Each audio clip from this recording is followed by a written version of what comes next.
Para configurar nuestras vistas tenemos la siguiente opción. Vamos a maximizar acá a la vista perspectiva. Hacemos clic en esta opción, configurar viewports. Aquí salen varias pestañas de las cuales vamos a revisar, digamos que generalmente cada una de ellas. En la primera, que es apariencia y estilo visual, tenemos la opción de definir el nivel de render, es decir, cómo queremos nosotros que aparezca por defecto el render en nuestra vista. Un ejemplo, acá vamos a crear una esfera.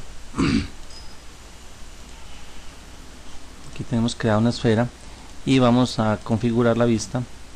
Aquí, por ejemplo, por defecto está apareciéndonos que es con realista. Aquí yo la tengo también con digamos el alambre, porque le activé la opción de F4. Pero por defecto, digamos, si queremos que sea con realista, tenemos aquí. Si nosotros queremos de que por defecto aparezca con shade, lo podemos hacer en la configuración de la vista, es decir, que por defecto sea con shade. Damos OK, entonces por defecto nos va a mostrar esa opción. Cada vez que nosotros manipulemos alguna de las propiedades, podemos aplicar ese cambio a todas las vistas o aplicarlo solamente a la vista que está activa. Por defecto, digamos que siempre vamos a tener 4 vistas que están cargando en el proceso, independientemente de que estemos visualizando una.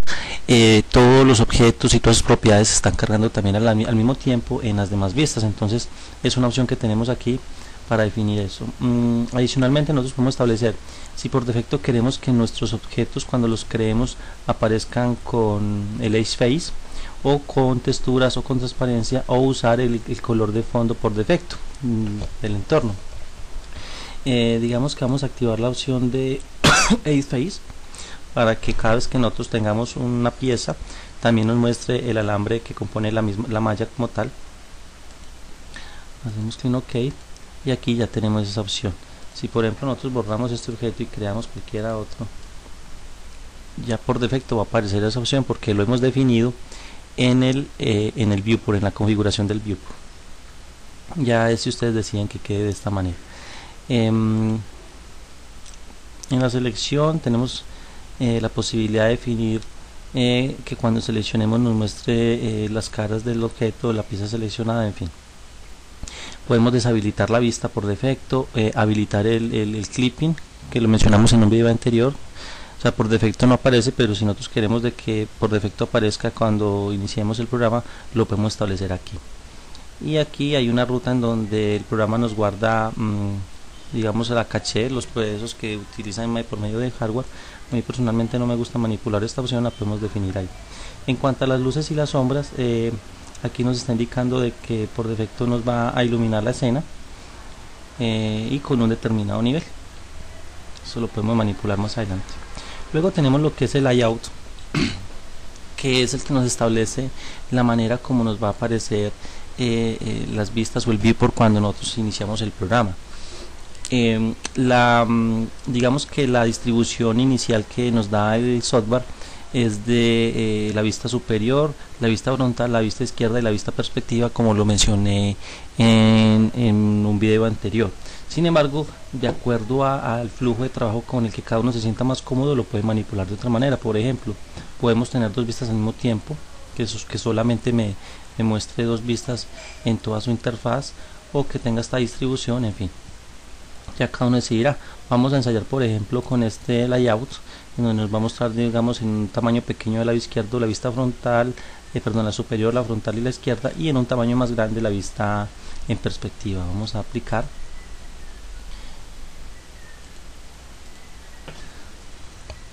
Y aquí lo tenemos. Entonces es una distribución ya. Si yo cierro el programa y vuelvo lo abro, él me va a aparecer con esta nueva distribución, ya que lo definí por medio de la configuración en la vista. Eso es lo que hace referencia al layout. Ya cada uno puede utilizar o emplear la que quiera.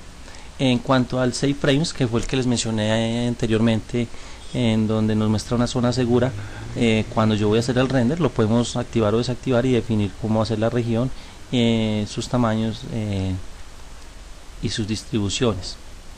Y aquí podemos establecer que la guarde cuando la vista esté activa. Digamos que básicamente eso es lo que hace el save frames. Luego tenemos el display performance, que es el que nos indica digamos que un nivel en resolución, es decir, una determinada cantidad de píxeles que nos va a mostrar cuando tengamos una imagen, una textura en nuestra vista. Podemos, o sea, entre menor resolución tengamos establecido allí, nos va a mostrar, digamos, una baja calidad, lo que son las texturas y materiales de los objetos que tengamos en nuestra escena, independientemente de que cuando hagamos el render obviamente va a mostrar la calidad total que realmente tiene dicha pieza. En algunos casos es bueno manejar el equilibrio de tratar de manejar una cierta calidad en nuestra escena, pues para que se vea bien, pero aquí también hay que tener en cuenta de que esto influye mucho en lo que es recursos de hardware, es decir, entre más niveles yo le dé y yo quiera tener dentro de mi vista cuando estoy haciendo el proceso o el trabajo determinado de modelado, por ejemplo, que me lo muestre a calidad total, esto requiere muchos recursos en cuanto a procesador y en cuanto a memoria RAM, entonces también debe ser acorde al equipo que tengamos. Las regiones es la que me establece, digamos, que una escala en cuanto a ancho y alto en las medidas de lo que son cada uno de los frames o de las zonas que nosotros trabajemos en el programa. En las estadísticas es lo que mencionamos anteriormente, donde por ejemplo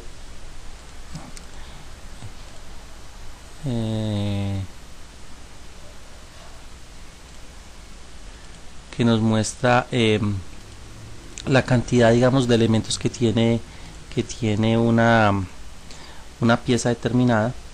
En este sentido, digamos que esta esfera que tenemos aquí en la vista está compuesta por 960 caras poligonales, que es cada una de estas caras que tenemos aquí, y 482 vértices, que son los que nos permiten segmentar la pieza. De esta manera entonces nosotros podemos también configurar aquí la forma como deseamos que nos muestre esta información, es decir, que nos haga que nos muestre cuántos polígonos la componen, cuántos triángulos. Fotogramas por segundo pues no me parece recomendable utilizarlas, y aquí pues por ejemplo la cantidad de objetos que tenemos seleccionados, o mejor en la medida que tengamos varios objetos me va a mostrar solamente la información para el objeto que yo tenga seleccionado. Vamos a aplicar y aquí lo tenemos. Entonces por ejemplo acá me está indicando de que vamos a crear otra pieza para que sea más clara la información. Acá lo tenemos, hago clic derecho, listo, muy bien.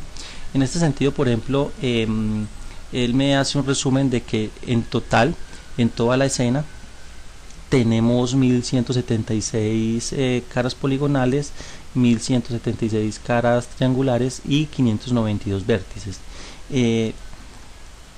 Si selecciono por ejemplo los dos objetos, me indica que tenemos dos objetos seleccionados y el total de esas de información o estadísticas de esta pieza.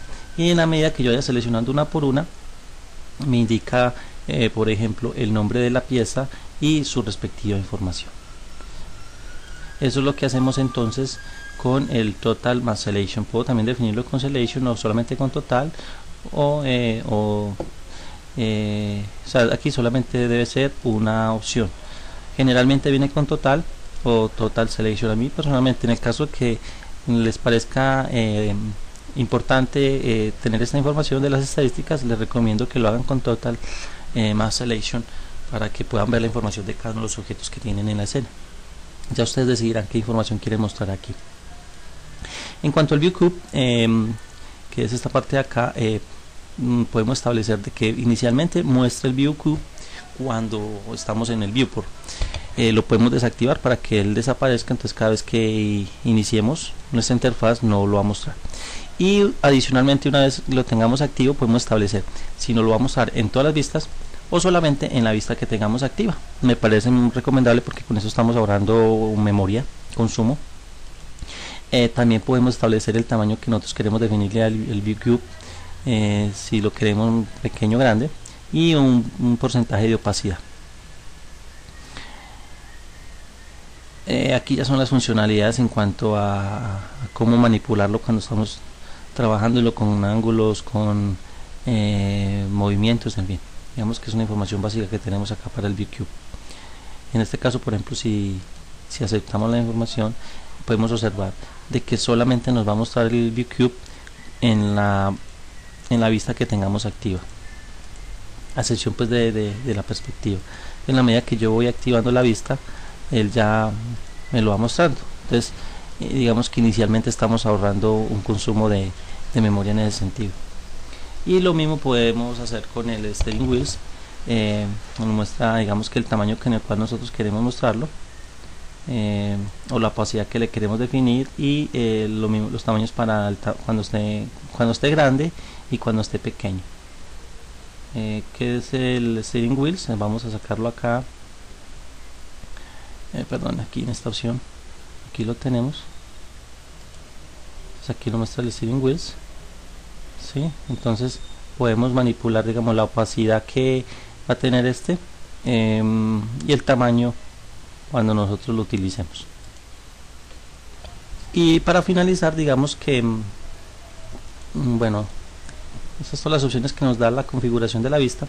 Para finalizar, en el menú Customize, en preferencias, tenemos la opción de manipular también algunos parámetros en lo que es el viewport, en donde por ejemplo aquí establecemos el tamaño que queremos tener para los vértices cuando los tenemos activos. Si queremos de que atenúe las luces cuando estemos en la escena, y que nos muestre los ejes.